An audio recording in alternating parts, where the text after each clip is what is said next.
ఆ సృష్టికర్తను వెదకాలి, మీరు ఖచ్చితంగా వెదకాలి. వెతికితే దొరకటానికి సిద్ధంగా ఉన్నాడు.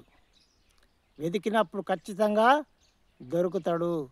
ఎక్కడైతే ఉంది సచ్చినాక కిందకో మీదకో ఏమైనా సరే నేను ఉన్న రోజులు తింటా తింటా తాగుతా ఎంజాయ్ చేస్తా అని అనుకోవద్దు. ఎంజాయ్ చేయడానికైనా భూమి మీదకి దేవుడు పంపింది. మన బ్రతుకుకు ఒక అర్థం ఉన్నది. మన మీద మన మీద దేవునికి ఒక ప్రణాళిక ఉన్నది సృష్టికర్తకు అని అర్థం చేసుకోవాలి. ఆ ప్రణాళిక ఏంటిది, దేవుని చిత్తం ఏంటిది తెలుసుకునే ప్రయత్నం చేయాలి. ప్రయత్నం చేస్తే ఖచ్చితంగా దేవుడు మనకు తెలియజేస్తాడు, మనతో మాట్లాడతాడు. మనము అగాధంగా గాలికి ఆకాశం నుండి పడ్డట్టుగా మాట్లాడకూడదు. ఆకాశం నుండి గాలికి ఊడి పడ్డట్టుగా మాట్లాడతాడు చాలామంది. సృష్టికర్త అనేవాడు ఒకడు ఉన్నాడు. ఆ దేవుడు ఎవరు? పాపం లేనివాడు. ఆయన పాపం చేయడు, చేయించడు.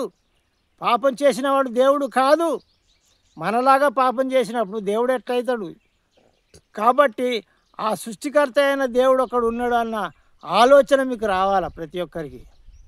ఆ ఆలోచన వచ్చినప్పుడు ఖచ్చితంగా దాంట్లో వెతుకుతూ ఉంటావు.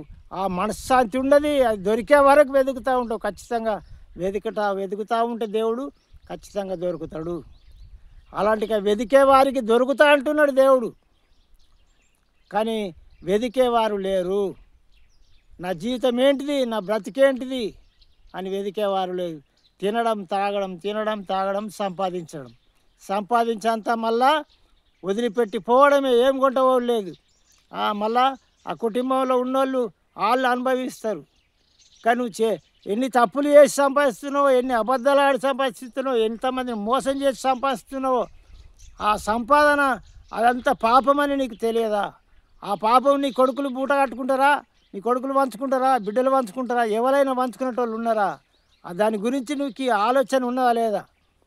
ప్రతి ఒక్కరికి ఆలోచన ఉండాలా. ఆ సృష్టికర్త అయిన దేవుడు ఉన్నాడన్న సంగతి మీకు ఆలోచన ఉండాలా. ఆమె